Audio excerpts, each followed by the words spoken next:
satu persatu genaplah sudah dari zaman empat kerajaan.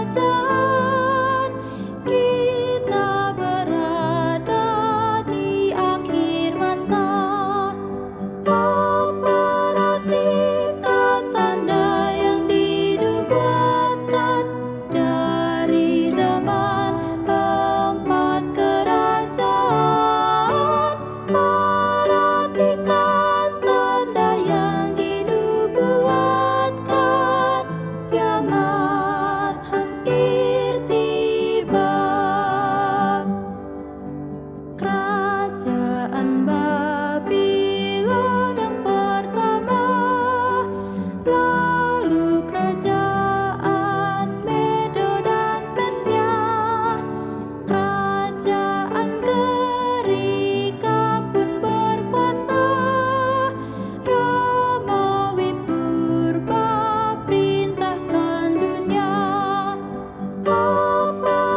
Perhatikan tanda yang dinubuatkan dari zaman empat kerajaan.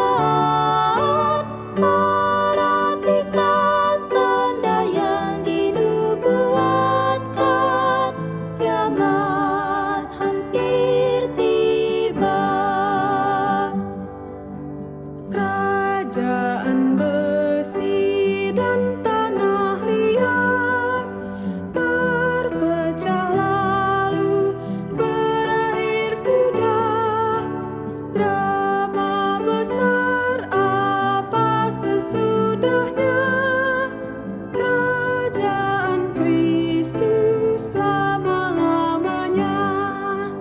Perhatikan tanda yang dinubuatkan dari zaman empat kerajaan.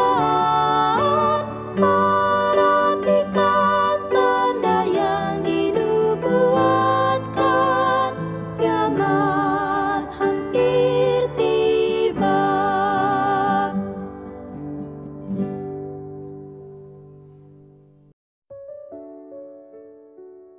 Salam damai, salam kasih, dan selamat bertemu pada hari ini di dalam firman Tuhan renungan harian kita.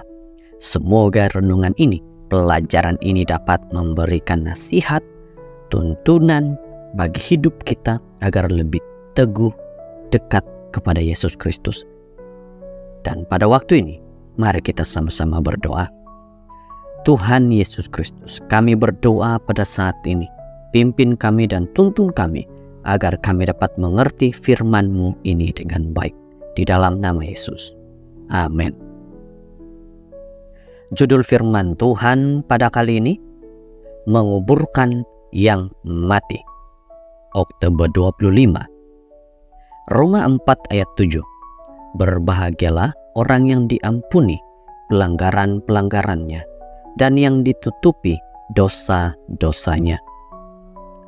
Dalam mitologi Yunani, Polynix, Eteocles, Ismene, dan Antigon ialah anak-anak yang terhasil daripada perkawinan sumbang mengharam antara Oedipus, Raja Thebes, dan Jokatas, ibunya.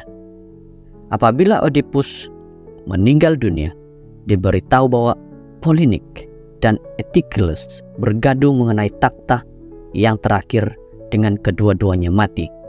Kemudian bapak saudara mereka Kremon, abang Jokatas, mengistiharkan dirinya sebagai raja, memerintahkan bahwa Eteocles harus dikebumikan dengan penghormatan dan mayat Polynix harus dibiarkan dimakan oleh burung pemangsa. Akibat mengkhianati kerajaan dengan berperang melawan tanah airnya. Walau bagaimanapun, Antigone tidak mematuhi Sirion dan memberinya pengkebumian yang terhormat. Dalam drama Virus Antigone oleh Gracelyn Gambro, watak utama menegaskan, "Tidak, saya masih mau mengkebumikan Polynix. Saya akan sentiasa mau mengkebumikan Polynix." walaupun saya akan hidup 1000 kali dan dia akan mati 1000 kali. Dengan cara yang sama, Antigon mengasihi Hani, abangnya, dan menguburkan mayatnya. Kitab suci juga menekankan bahwa Tuhan mengasihani kita dan menguburkan kehidupan lampau kita. Secara khusus, Dia menguburkan dosa-dosa kita di dasar laut yang dalam.